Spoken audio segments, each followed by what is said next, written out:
तो उनको भी जब देखा अर्जुन ने कि हमारे तरफ ये जो सभी जो सखा हैं, पौत्र हैं, सब युद्ध के लिए खड़े हैं, तो युद्ध करने वालों में और भी देखा उसने, इतने ही लोगों को नहीं देखा, इतने ही रिश्तों को नहीं देखा अर्जुन ने। उन्होंने देखा कि युद्ध करने वालों में ससुर भी थे, मतलब जो ससुर लगते हैं वो भी थे, जो बड़े हृदय सुहृदय व्यक्ति भी थे, बड़े उसके करीबी लोग थे। दोनों सेनाओं में इस प्रकार के निकटतम संबंधी मौजूद थे, दोनों तरफ से, इधर पांडवों की तरफ से भी और उधर कौरवों की तरफ से भी। इन सब बंधु बांधवों को कुंती पुत्र अर्जुन युद्ध के लिए आमने सामने खड़ा देखकर स्तब्ध रह गया कि अरे ये जो मैं युद्ध कर रहा हूँ ये तो अपनों के बीच में है, और अपनों के बीच में तो कभी युद्ध होती नहीं है ना।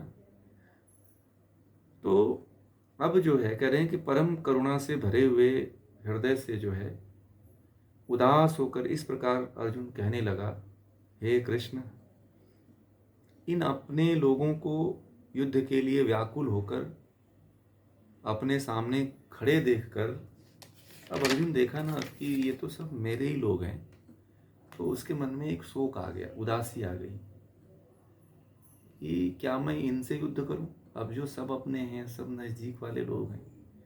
कभी ऐसी परिस्थिति बनी नहीं थी कि अपने लोगों के बीच में कभी इस तरह की का युद्ध करने की नौबत या स्थिति आए। यह देख करके बड़ा आश्चर्यचकित हो गया कि, और इतना वह दुखित हो गया, अंदर अंदर इतना शोक में चला गया। तो अर्जुन जो है श्री कृष्ण से कहता है कि मेरे अंग अब शिथिल हो रहे हैं। जैसे मान लीजिए कि आप लोग हो और आपके बच्चों से ही आपको युद्ध करने के लिए कहा जाए, तो फिर क्या सोचोगे आप। तो वहाँ पे अर्जुन की जैसी स्थिति होती है वैसी स्थिति आपकी भी हो सकती है। तो अर्जुन भगवान श्री कृष्ण से कह रहा है कि अब तो मेरे अंग जो है ना शिथिल हो रहे हैं, युद्ध करने का अब स्थिति नहीं है कि खड़े ढीले हो रहे हैं मेरे अंग। जो रौब था, जो एक साहस था, जो एक बल था, वो बल अब क्षीण हो रहा है, मेरा मुंह सूख रहा है। ऐसा जो है अर्जुन भगवान श्री कृष्ण से कह रहा है कि मेरे अंग शिथिल हो रहे हैं, मेरा मुंह सूख रहा है, शरीर में कपकपी उठ रही है, रोम खड़े हो रहे हैं। ऐसे लोगों को देख करके, अपने लोगों को देख करके मेरे अंग शिथिल पड़ रहे हैं, मेरा मुंह सूख रहा है, मुझे कपकपी उठ रही है और रोम मेरे खड़े हो रहे हैं। इस तरह का भाव शायद आपके भी जीवन में कभी ना कभी ऐसा परिस्थिति घटित होती हो रही होगी, या हो चुकी होगी, या फिर होने वाली होगी। ये केवल अर्जुन की कहानी नहीं है, ये परिस्थिति केवल आप अर्जुन की नहीं, ये आपकी भी है, या तो हो चुकी या तो होने वाली है। यह ऐसी परिस्थिति स्थिति हमेशा हर व्यक्ति के जीवन में बनी रहती है। तो अब गांडीव धनुष मेरे हाथ से फिसल रहा है। अर्जुन ऐसा कह रहा है कि हे कृष्ण, ये जो गांडीव शरीर है, ये जो गांडीव है, जो धनुष है, अर्जुन के धनुष का नाम क्या था? गांडीव। तो जो गांडीव धनुष मेरे हाथ से फिसल रहा है, त्वचा में दाह हो रहा है, मतलब अब उसके चमड़ी में बोल रहा है अर्जुन की, मेरे चमड़ी में जो है ना जलन हो रहा है, और मुझसे खड़ा नहीं रह जाता। अब मैं खड़ा होने की स्थिति में नहीं हूँ। मन चकरा रहा है, अब मन में चक्कर आ रहा है, मतलब अब सिर में चक्कर आ रहे हैं। जैसे मान लीजिए कि आपकी ऐसी स्थिति हो जाए तो आपको घर वाले तुरंत जो है हॉस्पिटल लेकर के भागेंगे। लग रहा है कि या तो बीपी लो हो गया, बीपी हाई हो गया, लो हो गया, या तो डायबिटीज लो हो गई, और घर वाले आपको सीधे घर हॉस्पिटल लेके भागते हैं। परंतु ये तो युद्ध का मैदान था, वहाँ तो हॉस्पिटल भी नहीं जा सकते। उस समय तो ऐसी फैसिलिटी भी नहीं कि चलो वैद्य की व्यवस्था थी, परंतु तब व्यवस्था थी जब कोई मरने वाला होता, जब कोई मर जाता था या कोई घायल हो जाता था या कोई क्षतिग्रस्त हो जाता था, तब जो है वैद्य आदि कुशल वैद्य आते थे और चिकित्सा आदि करते थे। परंतु इस समय यदि ऐसी स्थिति हो जाए तो तुरंत आपको हॉस्पिटल में दाखिला करा देंगे, आपकी ट्रीटमेंट शुरू हो जाएगी कि कहीं मर ना जाए, कहीं ऐसी कोई घटना न घटित हो जाए। जब इस तरह हो गया तो अर्जुन कहते हैं, हे केशव, मुझे सब लक्षण विपरीत दिखाई दे रहे हैं। मेरे शरीर में जो ये सारे लक्षण दिखाई दे रहे हैं ये कुछ ठीक नहीं दिखाई दे रहे। ये लक्षण जो हमें सामने दिख रहा है, मेरे शरीर में जो दिख रहा है ना, वो ठीक ठीक सा नहीं लग रहा है कि ये सही लक्षण है। युद्ध में अपने बंधु बांधवों की हत्या करके कुछ भला होने वाला मुझे नहीं दिख पड़ता है। कि अब अर्जुन कह रहे हैं कि अब जो है ना, मुझे तो ऐसा लग रहा है कि अपने भाई बंधुओं से युद्ध करके, उनकी हत्या करके, उनको मार करके जो है ये जो स्थिति जो पैदा होने वाली, इससे कुछ अच्छा नहीं होने का लक्षण दिख रहा है। ये तो कुछ गलती हो रहा है, क्योंकि अब भाई अर्जुन जो है अपनी जैसी जैसी उसकी क्षमता थी, जैसी उसकी सोच थी, उसके अनुसार तो वो सही सोच रहा था। और आप लोग भी होगे तो शायद मुझे लगता है कि वही सोचोगे जो उस समय अर्जुन सोच रहा था। आप लोग भी वही सोच रहे हैं जो अर्जुन सोच रहा है। एक साधारण व्यक्ति की बात है। उस समय अर्जुन को कोई ज्ञान नहीं था, गीता का ज्ञान नहीं था उस समय कि अर्जुन अपने आप को युद्ध के लिए तैयार कर सके। ये सारी जब परिस्थितियां व्यक्ति के जीवन में बनती हैं तब जाकर के वह ज्ञान की तरफ बढ़ पाता है। जो स्थिति आज अर्जुन की बन रही है वही स्थिति हर व्यक्ति के भीतर बननी चाहिए। क्यों बननी चाहिए? इसलिए बननी चाहिए कि यदि वास्तव में ज्ञान के तरफ जाना है, आध्यात्म की तरफ जाना है और कुछ पाना है, तो पहले दुख पूरी तरह से व्यक्ति को समझना चाहिए। इसीलिए महर्षि पतंजलि ने कहा कि दुख है और दुख को देखना चाहिए। हम लोगों के जीवन में अब तक जितनी उम्र हो चुकी है या जितना उम्र हम लोग बिता चुके हैं, इन सभी इस तरह के जो भी आप लोग हैं या जो भी हैं, उन सबके जीवन में कभी ना कभी इस तरह की घटना कोई ना कोई घटित हो चुकी है। कोई दुख, बहुत छोटा दुख आ चुका है, बड़ा दुख आ चुका है। इस तरह का दुख आप लोगों के जीवन में आ चुका है। आ चुका है कि नहीं आ चुका है? जब आ चुका है फिर भी कभी दुख से आप लोगों ने कोई सबक नहीं सीखा। वीडियो ऑन कर लीजिए आप लोग, अच्छा रहेगा। तो कभी इतना होने के बाद भी अभी हमें कोई सबक नहीं मिला कि मतलब हमें दुख होता है, वास्तव में होता है ना। परंतु जिसको ऐसा सबक मिल जाता है कि हाँ, ये संसार तो दुखमय ही है, अब दुख आया तो दुख को भूल गए आप लोग, फिर मस्ती में लग गए। जैसे ही दुख बीतता है फिर नाच गाना शुरू कर देते हो। उसको परमानेंट उसका इलाज नहीं ढूंढते हो कि हाँ, ये तो बार बार आ रहा है, इसका कुछ परमानेंट इलाज तो ढूंढना पड़ेगा ना, ये क्यों हो रहा है, आखिर कैसे हो रहा है। तो इस तरह के जो दुख आते हैं अर्जुन के मन में, जब ऐसी शिथिलता आती है, जब इस तरह के भाव आते हैं, तो भगवान श्री कृष्ण से एकदम खुले मुंह से कह देता है कि अब कुछ अच्छा नहीं होने वाला है, कि अपने लोगों को ही मार करके फिर जो है राज करूं या युद्ध करूं अपने लोगों से। सब तो अपने लोग दिखाई दे रहे हैं और आप कह रहे हो कि युद्ध करो। ये स्थिति हमें कुछ अच्छी नहीं लग रही है।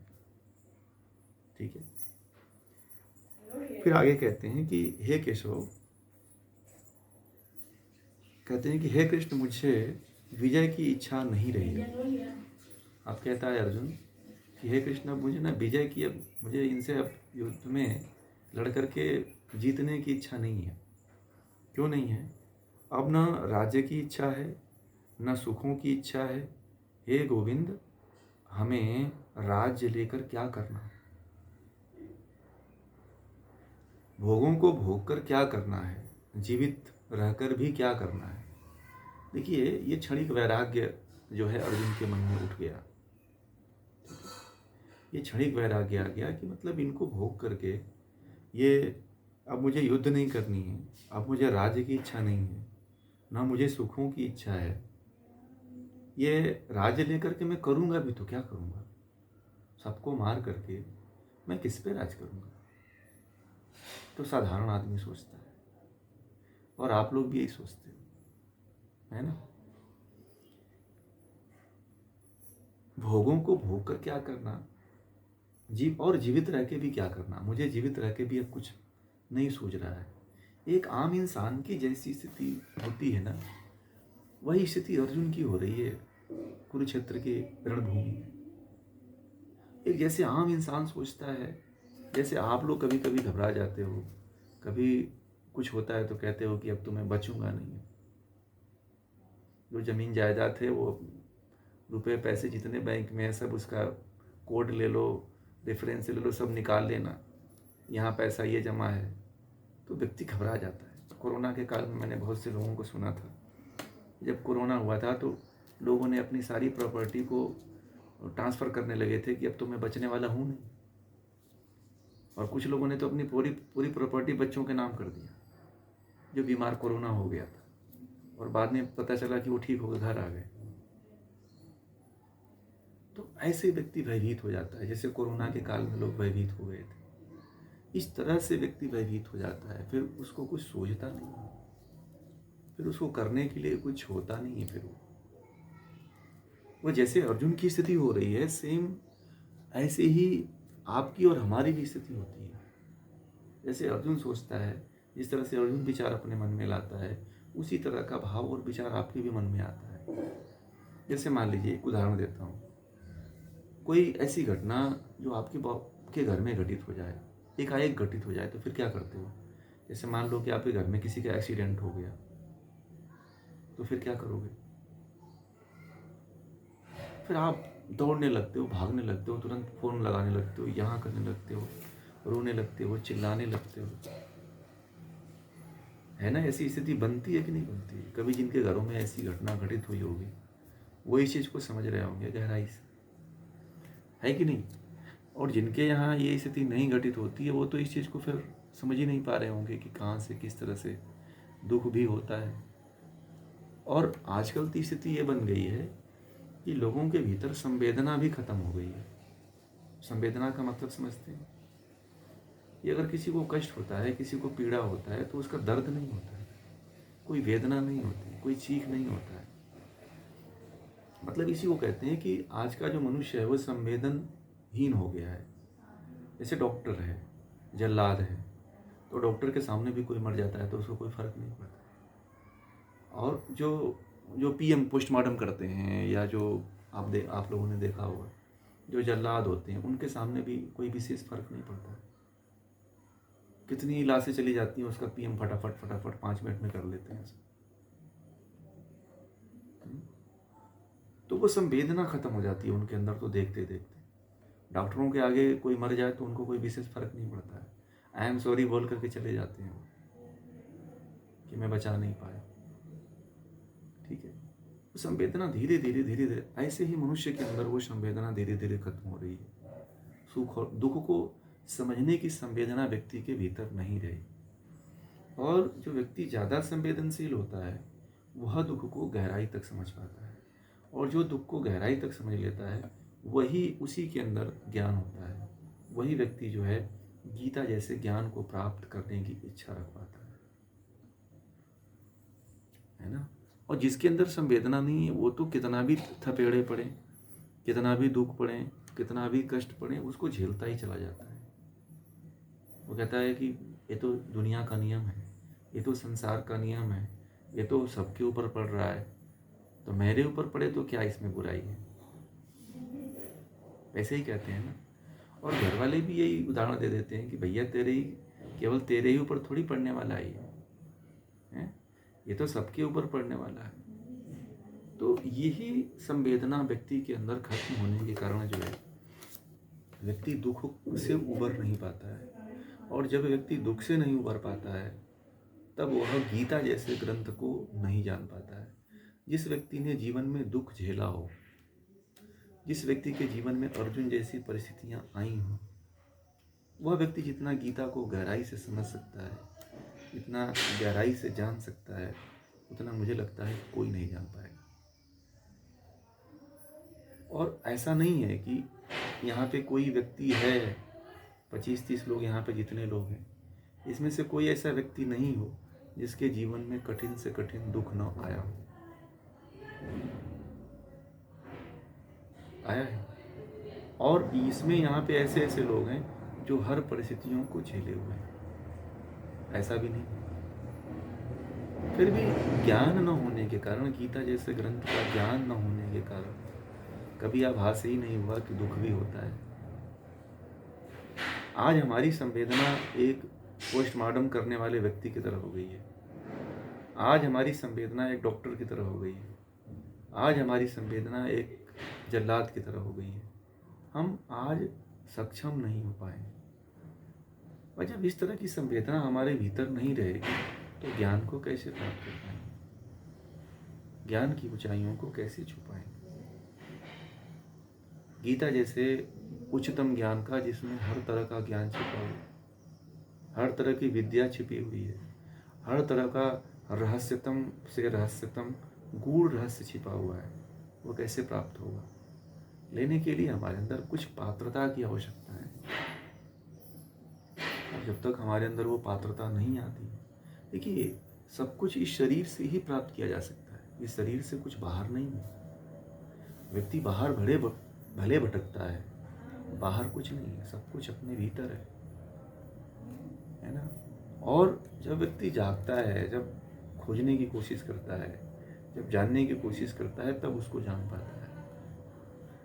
जब देखिए व्यक्ति तब तक पशु की तरह है जब तक कि उसे ज्ञान न दिया जाए। आप लोग बताइए, आपके माता पिता न होते तो क्या आप लोग इस तरह से सभ्य दिखते क्या? बोलिए, नहीं दिखते ना। माता पिता ने आपके साथ 20 से 25 साल का समय गुजारा है आपको इतना बनाने के लिए। इसलिए हर मनुष्य को, हर व्यक्ति को बिना ज्ञान के उन्नत नहीं बनाया जा सकता है। इसलिए ज्ञान बहुत जरूरी है। देखिए, ये ज्ञान तो, साधारण ज्ञान तो अपने माता पिता से आप पा गए, आपके स्कूल के टीचरों से पा गए ना। परंतु वह ज्ञान अभी नहीं मिला है जिस ज्ञान से आप अपने जीवन का मैनेज कर सको, इस लोक का मैनेज कर सको और परलोक का मैनेज कर सको। आप जो पढ़ाई पढ़े हो वह नौकरी करने के लिए पढ़े हो। आप जो पढ़ाई पढ़े हो कोई व्यवसाय करने के लिए पढ़ाई पढ़े हो। अब घर वाले लोग कहते हैं कि इसने इतना पढ़ाई कर लिया पर इसकी बुद्धि पता नहीं कहाँ है। तो वो पढ़ाई उसने पढ़ाई नहीं कि उसको ज्ञान हो। आज देखो बड़े से बड़े व्यक्ति कितना ऊंचे ओहदे पे, IAS IITN बड़े बड़े लोगों को मैं देखता हूँ कि बेचारे बड़ी ऊंचाइयों पे पहुँचते हैं, डायरेक्टर हो जाते हैं, VC बन जाते हैं, डॉक्टर बन जाते हैं और आत्महत्या कर लेते हैं। इसको पढ़ा लिखा आप लोग कहेंगे? वो तो एक मशीनरी का ज्ञान रख रहा है ना, विशेषज्ञता रख रहा है, तो उससे तो वो ज्ञानी नहीं हुआ ना। ज्ञानी और जानकारी में अंतर होता है ना। ज्ञान और जानकारी में, जानकारी बदलती रहती है और ज्ञान अस्थायी रहता है। ज्ञान को परमात्मा कहा गया है और जानकारी जो है मनुष्यों के द्वारा इकट्ठा किया हुआ एक संग्रह है। तो हम कोई जानकारी ले लेते हैं तो हम सोचते हैं कि हम बहुत बड़े हो गए। जब तक आप शास्त्रों को नहीं पढ़ेंगे, जब तक गीता जैसे ग्रंथों का आप स्वाध्याय नहीं करेंगे, तब तक आप कैसे जो है अपने आप को उन्नत कर पाओगे? कैसे आप अपने जीवन को शिक्षित बना पाओगे? है ना। ये बहुत ध्यान देने वाली बात है और इसलिए जो है गीता जो है बहुत जरूरी है।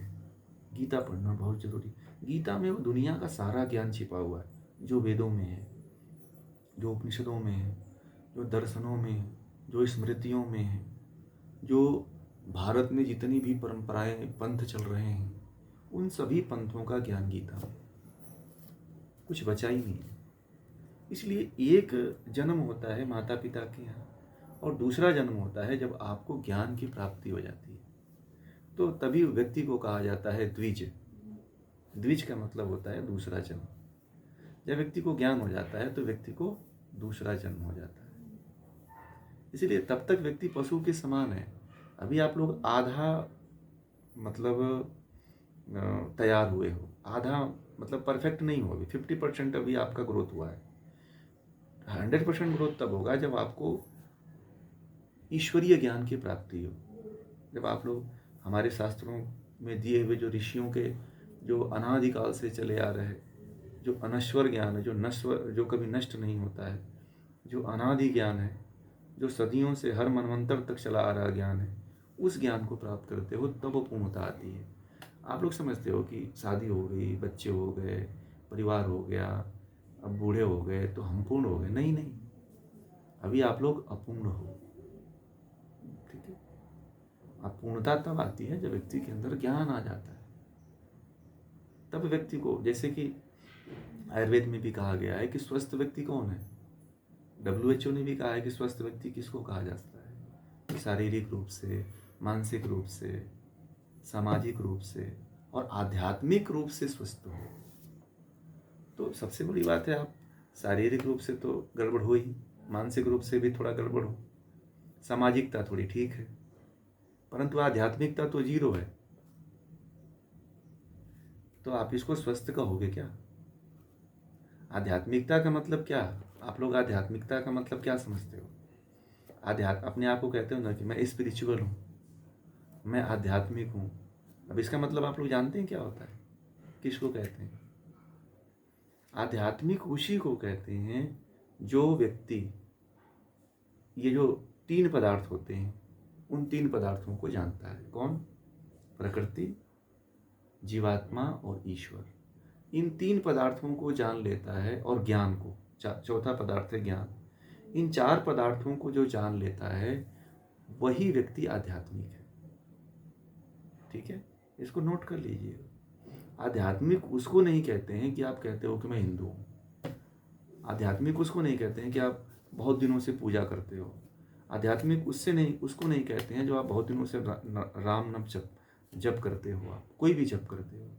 आध्यात्मिक उसको नहीं कहते हैं जो आज कर्मकांड आप करते हो। आध्यात्मिकता आंतरिक रूप से प्रारंभ होती है। इंटरनल स्पिरिचुअल इंटरनल जर्नी जो प्रारंभ होती है वह आध्यात्मिकता है। वह आध्यात्मिकता प्रारंभ होती है प्रकृति से, मन से, ज्ञानेंद्रियों से, कर्मेंद्रियों से, तन्मात्राओं से, पंच महाभूतों से। जब इनका आप धीरे धीरे साक्षात्कार करोगे, जब इनके बारे में जब आप जानोगे, फिर जीवात्मा को जानोगे, जब उसके बाद ईश्वर को जानोगे, तब आप आध्यात्मिक हो पाओगे। हिंदू होना बड़ा कठिन है, कहना बहुत आसान है। ठीक है, हिंदू होने के लिए, सनातनी होने के लिए योग्यता चाहिए। वह योग्यता हम लोगों के बीच में नहीं है। बात समझ रहे हैं? क्योंकि हम अपने शास्त्रों को जानते ही नहीं। हम अपने आप को केवल यही कह लिए हैं कि हम अपने घर में ये पूजा कर लेते हैं, फलाना पूजा करवा लेते हैं, उससे आप हिंदू थोड़े हो गए। भगवान राम के समय में या भगवान श्री कृष्ण के समय में राम राज्य की कल्पना क्यों की जाती है?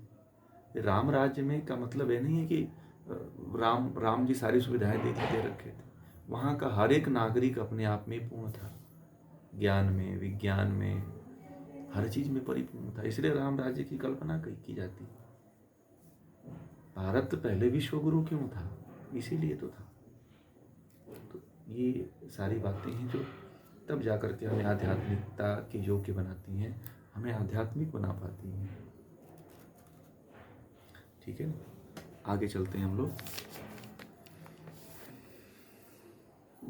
चलिए हमारे साथ आप लोग बोलिएगा। निमित्त 31 से, निमित्तानि च पश्यामि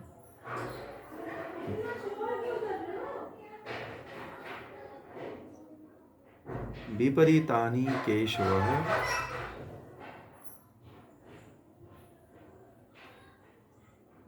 न च श्रेयः अनुपश्यामि हत्वा स्वजन आहवे न कांक्षे विजयम कृष्ण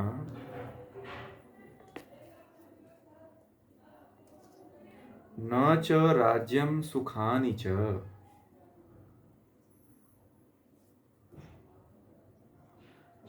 किं नः राज्येन गोविन्द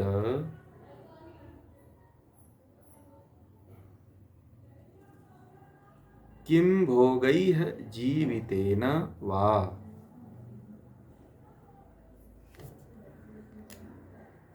येषाम् अर्थे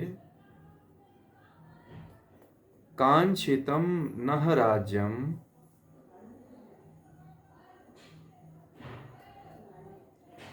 भोगाः सुखानि च ते इमे।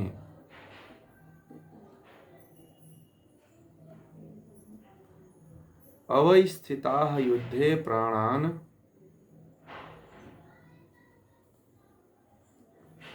त्यक्त्वा धनानि च।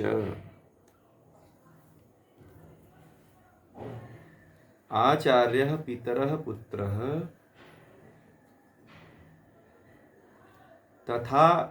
तथा एव च पितामहः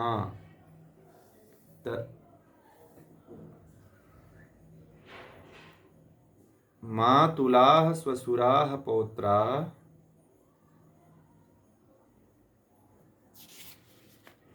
श्याला संबंधिनः तथा।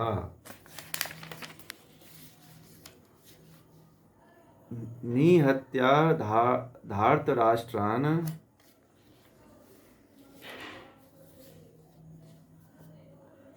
पुत्रो को नः का प्रीति।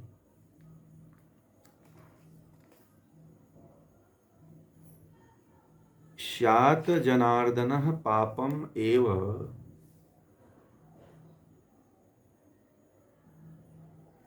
आश्रयेत अस्मान् हत्वा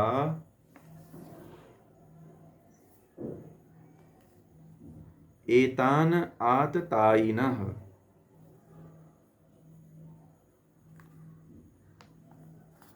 तस्मात् अर्हाः वयं हन्तुं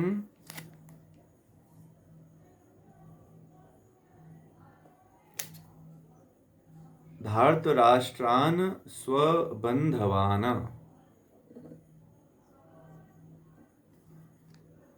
स्वजनं हि कथं हत्वा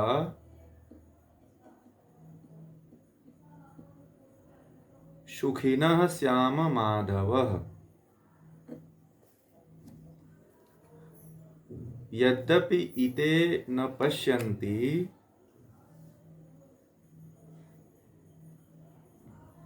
लोभ उपहत चेतसः।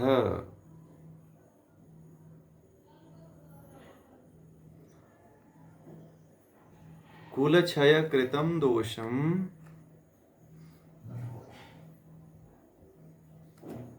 मित्रदोहे च पातकम्।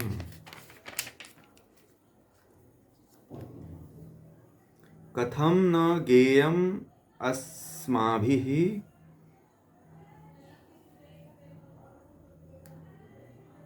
पापात् अस्मात् निवर्तितुम्।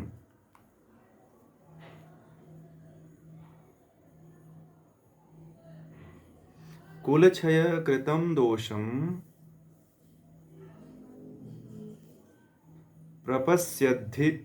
प्रपश्यद्भिः जनार्दनः। कुलक्षये प्रणश्यन्ति कुलधर्माः सनातनाः। धर्मे नष्टे कुलं कृत्स्नम्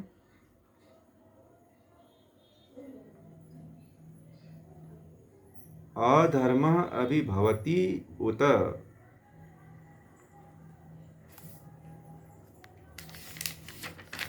देखिए अगले सत्र में, अगले श्लोक में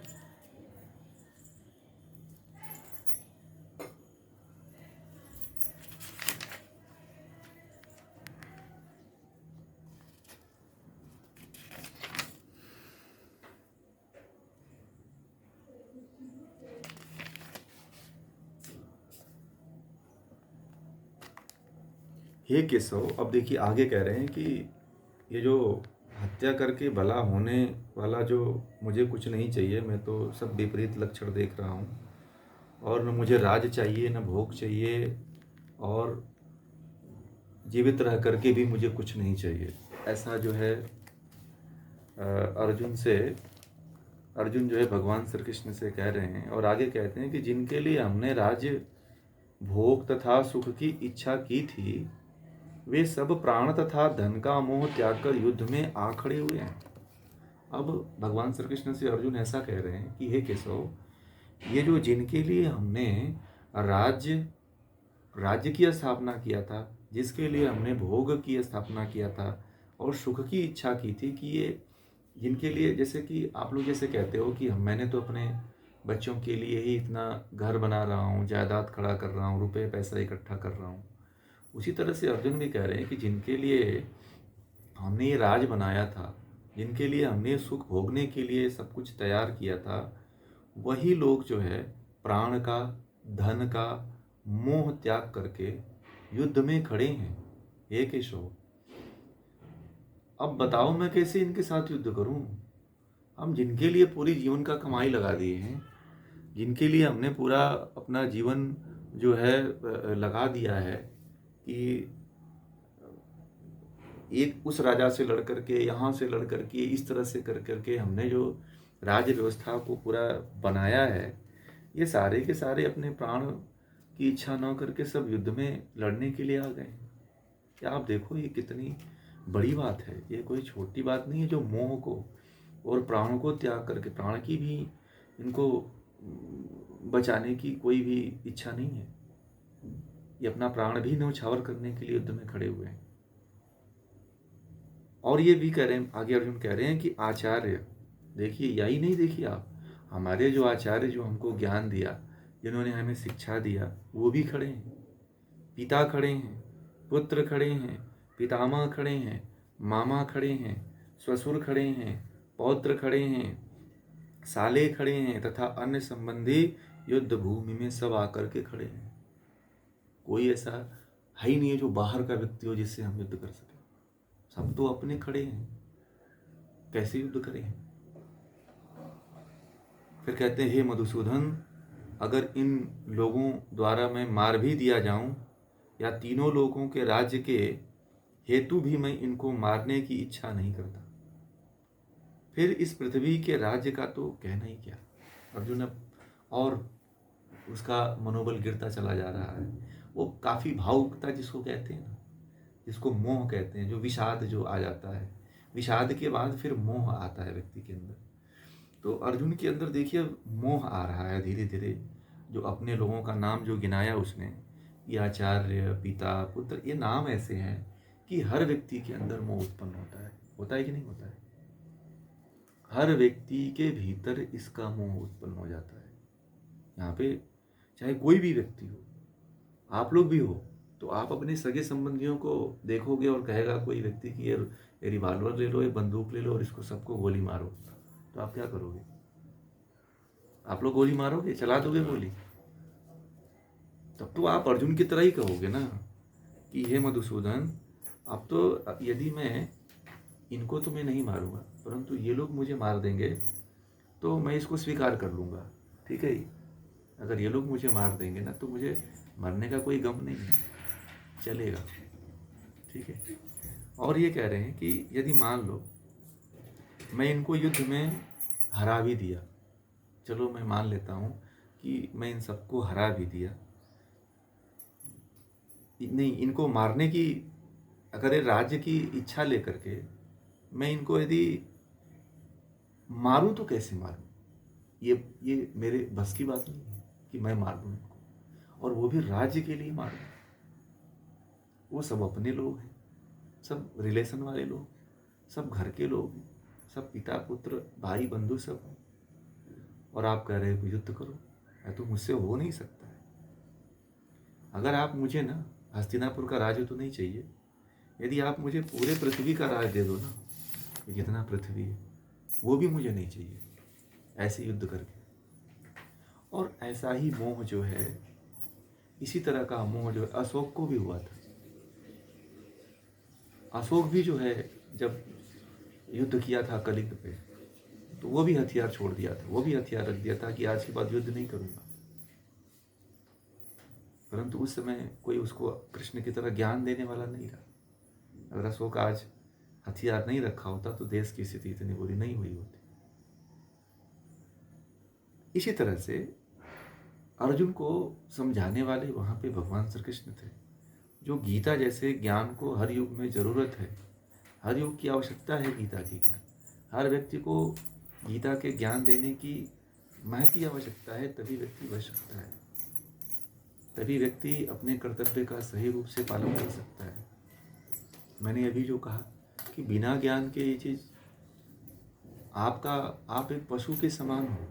बिना ज्ञान के आपका जीवन अधूरा है। बिना ज्ञान के आप जीवन में कुछ कर नहीं सकते हो। इसलिए हर क्षण जो है, हर पल जो है, गीता जैसा ज्ञान आपके जीवन में होना चाहिए, जिससे अपने जीवन को आप मैनेज कर सको, जिससे अपने जीवन को आप आगे लेके जा सको।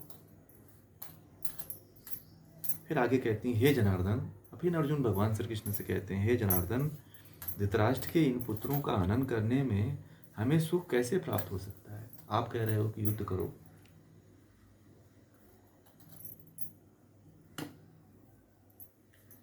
आप ही बताओ, ये धृतराष्ट्र के पुत्रों को मैं मार करके मैं सुख से कैसे रहूंगा? आप ही बताओ। जिस राज्य पे मैं राज्य करूंगा, जिस राज्य का मैं राजा बनूंगा, और वहां पे इनका खून बहेगा, इनका दुख रहेगा, इनकी पीड़ा रहेगी, तो मैं कैसे भोगूंगा उस राज्य को? ऐसा बहुत कठिन कठिन प्रश्न जो है अर्जुन जो है भगवान श्री कृष्ण के समक्ष रखता है।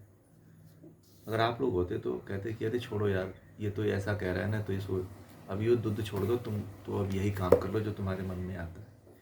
जैसे मान लीजिए कि आप लोगों का बच्चा है, आप लोग कहते हो कि ये काम गलत है, कहते हो ना कि ये काम गलत है, और बच्चा कहता है नहीं, अगर तुम मुझे ये काम नहीं करोगे तो मैं हत्या कर लूँगा। अब तो आप क्या करते हो? उसको समझाते नहीं हो वहाँ पे, और वो जिद करता है कि मुझे ये चाहिए, तो आप उसे खरीद के लाके दे देते हो, और लड़का वहीं से बिगड़ना शुरू हो जाता है। यदि आपके अंदर अर्जुन जैसा ज्ञान, कृष्ण जैसा ज्ञान रहे, तो आप अपने बच्चों को भी गीता का ज्ञान समझा सकते हैं। देखिए, गीता के ज्ञान को अपने जीवन में उतारते चलना है। जो मैं बातें बता रहा हूँ, हर एक बात जो बता रहा हूँ, वही आपके जीवन का प्रैक्टिकल है। गीता से आप वही सीख रहे हो, और वही ज्ञान अपने बच्चों को भी देना है, वही ज्ञान अपने जीवन में उपयोग में भी लाना है, उसी तरह से अपने जीवन को भी चलाना है। यदि आप ऐसा करते हो तो गीता पढ़ने का मतलब कुछ निकलेगा। गीता केवल आप इसलिए मत पढ़ो कि अगला मुझे भगवान मेरे ऊपर खुश रहेंगे, भगवान श्री कृष्ण की कृपा मेरे ऊपर रहेगी, ऐसा नहीं होता है। भगवान श्री कृष्ण तब आपकी कृपा तब आपके ऊपर रहेगी, जो भगवान श्री कृष्ण ने जो ज्ञान दिया है, जो ज्ञान अर्जुन को दिया था, वही ज्ञान आपके अंदर भी तो चाहेंगे भगवान श्री कृष्ण। बोलिए। मान लीजिए कि भगवान की पूजा कैसे होती है? भगवान की पूजा तभी होती है जब भगवान के गुणों को आप धारण करते हो। तो भगवान श्री कृष्ण के गुणों को सच्चे रूप में धारण करना है, तो भगवान श्री कृष्ण ने जो ज्ञान दिया है, वह ज्ञान आपके जीवन में झलकना चाहिए, वह ज्ञान आपके जीवन में उतरना चाहिए। तब कहीं जा कर के आप ज्ञान, गीता के ज्ञान को अपने जीवन में प्रयोग कर सकोगे। और कहते हैं कि यद्यपि ये आताताई हैं, दुष्ट हैं, तो भी इन्हें मारने में हमें पाप ही लगेगा। देखिए, जैसे संसारी लोग बात करते हैं ना, जैसे आप लोग बात करते हो, सेम वैसे ही बात अर्जुन कर रहा है कि भले से ये दुष्ट लोग हैं। जैसे मैंने कल कहा था आप लोगों को कि यदि आपके सामने अपना प्राण बचाने के लिए किसी की हत्या भी करनी पड़ जाए, तो वहाँ पे पीछे नहीं हटना चाहिए। ठीक है, वहाँ पे अपने सेल्फ डिफेंस करनी चाहिए। किसी को मारना भी पड़ जाए तो मार देना चाहिए, ये गीता कहती है। परंतु अर्जुन जैसा साधारण व्यक्ति ये कह रहा है, मतलब आप लोग ऐसे कहते हो कि वो तो गंदा आदमी था ही, तो उसको मार करके तुम्हें पाप ही लगेगा। पाप नहीं लगता। भगवान श्री कृष्ण यहाँ पे अब कहेंगे कि उनको मारने से कोई पाप नहीं लगेगा, परंतु अर्जुन जैसा साधारण व्यक्ति है वह कहता है कि यदि इनको मारोगे तो पाप लगेगा। ये तो भले से दुष्ट हैं और दुष्ट को मारने से पाप नहीं होता है, क्योंकि यदि दुष्ट जिंदा रहेगा तो हजारों लाखों जो अच्छे लोग हैं उनके जीवन को बर्बाद कर देगा, उनको मार देगा, है कि नहीं। तो इसीलिए कहते हैं कि जो है इनको मार करके, साधारण अर्जुन कहता है कि इनको मार करके हम क्या करेंगे, हमें पाप लगेगा, इनको मारेंगे भी तो भी पाप लगेगा। ये हमारे और आप जैसे व्यक्ति ये सोचेंगे, और आप लोग सोचते भी हो। हमारी और आपकी स्थिति ऐसी है कि नहीं, बताइए, है ना। आप और हम ऐसे सोचते हैं कि नहीं सोचते हैं जैसा वो सोच रहा है, एकदम सोचते हैं कि नहीं सोचते हैं, ऐसे ही सोचते हैं हम लोग भी। इसीलिए हम लोग अपने जीवन के युद्ध में हार जाते हैं, हर लड़ाई हार जाते हैं, हर व्यक्ति के सामने घुटने टेक देते हैं। फिर आगे कहते हैं कि इसलिए अपने संबंधी धृतराष्ट्र के इन पुत्रों को मारना हमारे लिए उचित नहीं होगा। अब फिर कह रहा है अर्जुन श्री कृष्ण से कि हे केशव, अपने जो संबंधी हैं, तो संबंध के, ये तो खून है हमारे, जो धृतराष्ट्र के पुत्र हैं, इनको मारना मुझे उचित नहीं लग रहा है। आप कह रहे हो कि युद्ध करो, मुझे किसी एंगल से ठीक नहीं लग रहा है। और कहते हैं हे मधुसूदन, आगे कहते हैं कि हे मधुसूदन, अपने ही जनों को मारकर हम किस प्रकार सुखी हो सकते हैं। आप ही बताओ कि हम अपने लोगों को मार लेंगे तो कैसे सुखी हो सकते हैं। आप बताओ, कोई अपने व्यक्ति को मार कर क्या सुखी हुआ है। जो बातें यह अर्जुन आज कह रहा है वो बातें आप सभी के मन में उठती हैं, आप सभी के जीवन में प्रश्न उठता है। बोलिए, उठता है कि नहीं उठता है? क्यों अनिल जी, उठता है कि नहीं उठता है? आपके मन में भी इस तरह की एक दिन उठ रही थी बातें, तो इस तरह की बातें उठती है ना। तो जब इस तरह की बातें उठती हैं तो फिर वहाँ पे आपको हाई लेवल का ज्ञान चाहिए कि भाई अब ये तो हमारी साधारण बुद्धि है, परंतु भगवान श्री कृष्ण जैसा जब व्यक्ति रहेगा तो आपको ऊंचे स्तर का ज्ञान देगा, कहेगा कि तब झंझट मत पालो, छोड़ दो, रहने दो। कहेगा कि नहीं, रहने नहीं। तो सर भगवान श्री कृष्ण कहेंगे नहीं, ये दुष्ट हैं तो दुष्टों को तो ही मारना चाहिए, दुष्टों को मारने में कोई अर्ज नहीं। भगवान राम ने भी यही शिक्षा दिया, भगवान श्री कृष्ण भी अर्जुन को यही शिक्षा दे रहा कि दुष्टों को मारना ठीक नहीं है, दुष्टों को मारना सही है, उचित है। और आगे कहते हैं कि यद्यपि ये लोग लोभ से बुद्धि खो बैठने के कारण कुल के क्षय से होने वाले दोष तथा मित्रद्रोह करने के पाप को नहीं देख पा रहे। अब अर्जुन देखिए ज्ञान की बातें कर रहा है, ठीक है, थोड़ा अर्जुन अब ज्ञान की भी बातें कर रहा है। देखिए क्या बोल रहा है कि यद्यपि ये लोभ से, ये जो दुर्योधन के पुत्र है ना, ये राज्य के लोभ से जो है अपनी बुद्धि को खो बैठे हैं, खत्म कर चुके हैं। इनके पास बुद्धि नाम की कोई चीज़ नहीं है, और इसके कारण जो है ये जो इनकी बुद्धि खो चुकी है, बुद्धि इनकी जो भ्रष्ट हो चुकी है, नष्ट हो चुकी है, इससे जो है इनको ये नहीं पता है कि इससे कुल का क्षय हो जाएगा। जो ये हस्तिनापुर का जो कुल है, वह भरत कुल है, यह नष्ट हो जाएगा। तो और दोष लगेगा, मित्रद्रोह करने का पाप इनको नहीं पता है कि जो मित्र हैं उनके साथ हम दुश्मनी लेने जा रहे हैं, इसका कितना बड़ा पाप लगता है, इनको ये चीज़ नहीं पता है। अब देखिए इतनी बड़ी बात जो है, इतने ज्ञान की बातें जब एक ज्ञानी के साथ जब व्यक्ति करता है तो ज्ञानी क्या उत्तर देगा, वो तो मुस्कुराते रहते हैं भगवान श्री कृष्ण जब ऐसी ऐसी बातें करता है अर्जुन, और वो भी युद्ध के क्षेत्र में करता है, तो भगवान श्री कृष्ण मन ही मन मुस्कुराते हैं, है ना। और फिर कहते हैं कि तो भी यह जनार्दन, हमें तो जो कुछ क्षय करने वाले इस दोष को स्पष्ट देख रहे हैं, इस पाप से दूर रहने की समझ होनी चाहिए। चलिए आप, ये लोग तो पाप को नहीं देख पा रहे हैं, परंतु हे केशव, हे जनार्दन, हम तो देख रहे हैं ना इस पाप को कि इससे पाप हो रहा है। हमारे अंदर तो समझ है ना कि हम इतना तो समझ रहे हैं कि इनको मार, ये तो पापी यही हैं, इनको मारेंगे तो पाप लगेगा, है ना। अब देखिए कितनी बड़ी बात, बड़ी बड़ी बातें अर्जुन कर रहा है। अब इस पाप से दूर करने की मान लीजिए कि हमें तो नहीं है, परंतु इनको तो नहीं है, परंतु हमें तो हो गई है ना, फिर हम ये पाप क्यों करें, इनसे युद्ध क्यों करें, वो भी राज्य के लिए। अब यहीं पे अर्जुन नहीं रुकता है, और भी बड़ी बड़ी ज्ञान की बातें करता है अभी तो। और मतलब ये पूरा का पूरा संकेत उधर जा रहा है कि हमें युद्ध नहीं करना है। अर्जुन का जो संकेत जा रहा है, जो अर्जुन जो है अपने आप को और भगवान श्री कृष्ण को मोड़ने की जो बात कर रहा है, वो यही कह रहा है कि हमें युद्ध नहीं करनी है। और पांडव यही चाहते थे, कौरव यही चाहते थे कि अर्जुन जो है युद्ध के लिए मना कर दे, क्योंकि सब युद्ध अर्जुन के ऊपर ही टिका हुआ था। ठीक है, इस तरह की स्थिति आप लोगों के भी जीवन में आती है कि नहीं आती है? आप लोग भी जब युद्ध करने जाते हो, जब आप लोगों के जीवन में ऐसी समस्या आती है, ऐसी घटना घटित होती है, तो आप लोग भी इसी तरह से सोचने लगते हो कि मैं जो है अब ये काम नहीं करूँगा, या अपने घर में अपने लोगों को मार के मैं क्या करूँगा, और ये तो पाप ही होगा कि अपने लोगों को मारूंगा तो।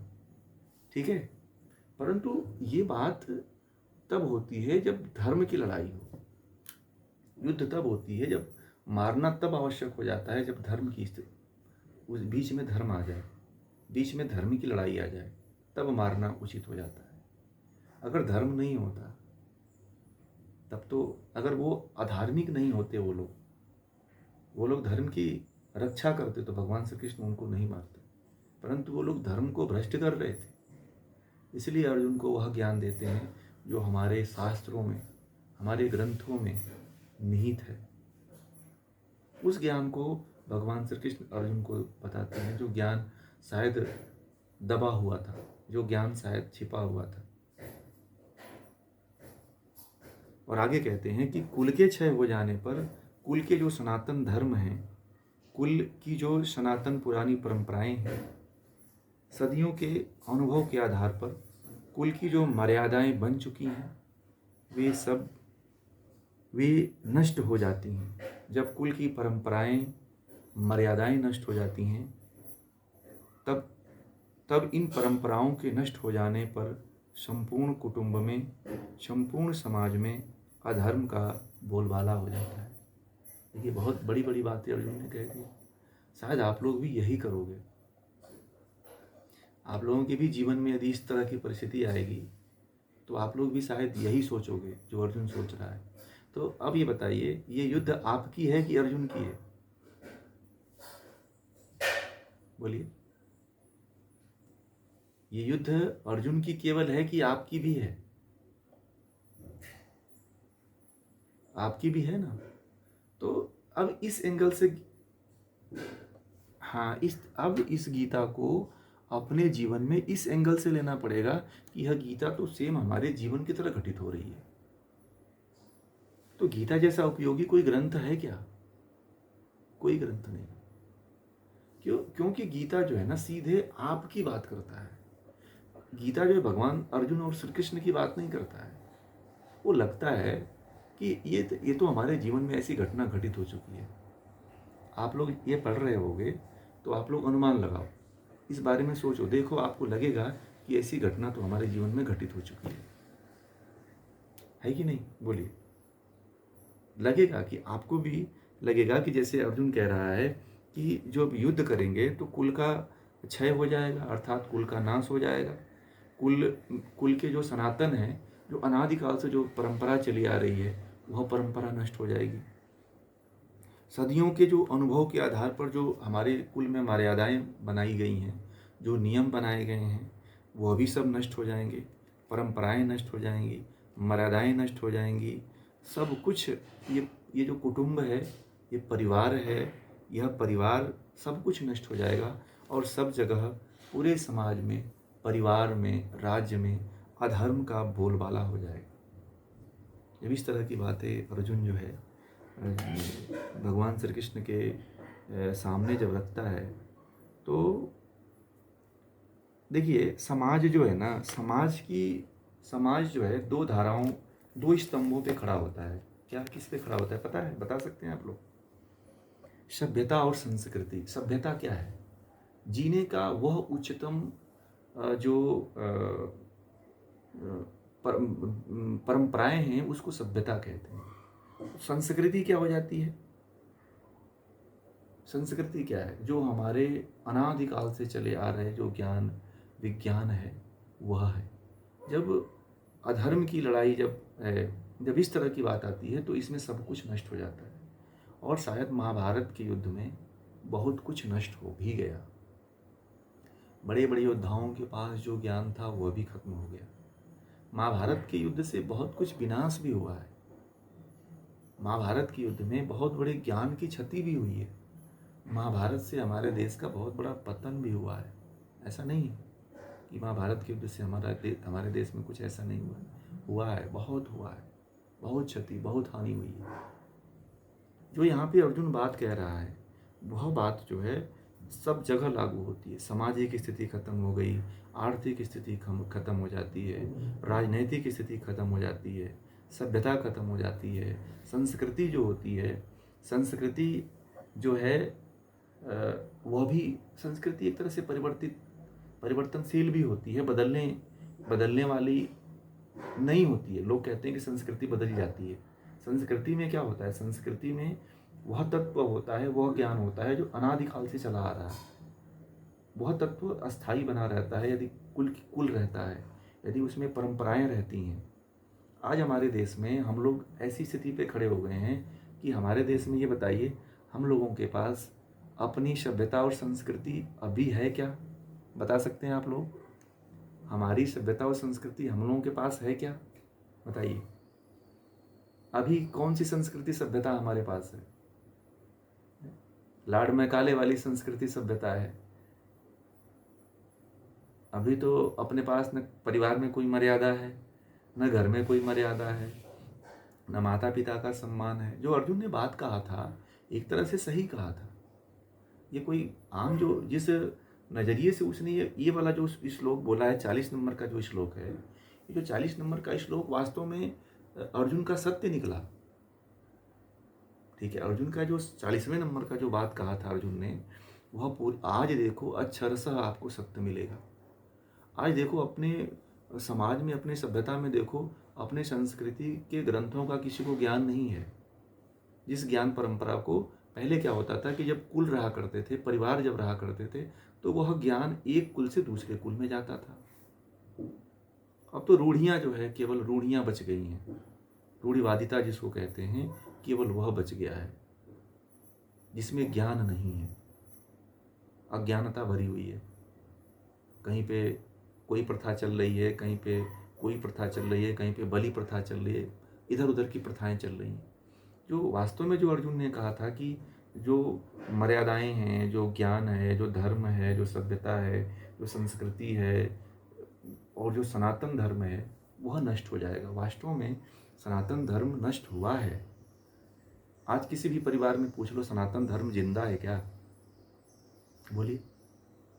आज कोई ऐसा कुल बता दो जिसके घर में सनातन धर्म जिंदा हो। नहीं जिंदा है। हाँ, कुछ परिवार आपको मिलेंगे जहाँ पे 1-8% ऐसे नहीं कहा जा सकता है कि पूरा नहीं है। 1-8% ऐसे परिवार होंगे जहाँ पे ये मर्यादाएं जीवित होंगी, परंतु 99 अब इसको नहीं कहा जा सकता है कि जीवित है। 1-8% को कोई गिनती नहीं होती। परंतु भारत को इस स्थिति में ले जाना है तो अपने शास्त्रों के प्रति आना पड़ेगा, अपने ग्रंथों के प्रति आना पड़ेगा, उसको समझना पड़ेगा, तब जा करके हम कहीं अपने सभ्यता संस्कृति को पुनः से विकसित कर सकते हैं। और अपनी संस्कृति को विकसित करने के लिए ही ये जो है काम हम लोग कर रहे हैं कि गीता जो है हर घर तक पहुँचे, हर व्यक्ति तक पहुँचे। इसका ज्ञान ऐसा ज्ञान है कि अगर व्यक्ति को हो जाता है तो वह प्रस्थान त्रयी मतलब मोक्ष के मार्ग की तरफ आगे बढ़ जाता है। इस संसार में तो जीता ही है, परंतु आगे परमार्थ के मार्ग पे भी आगे चल देता है। ठीक है, तो इस विषय को यहीं पूरा करते हैं। और कल जो है, कल रविवार है तो कल की क्लास नहीं होगी। ठीक है, और आप लोग यदि रविवार को जुड़ना चाहते हैं तो रात को आप लोग जुड़ सकते हैं 9:15 से 10 बजे तक। जो सार्वजनिक क्लास होती है जिसमें योग संवाद होता है, आपके जो भी प्रश्न होते हैं वो सभी प्रश्नों का उसमें निराकरण किया जाता है। तो आप लोग उसमें जुड़ सकते हैं, जो भी जुड़ना चाहते हैं, रात को 9:15 बजे।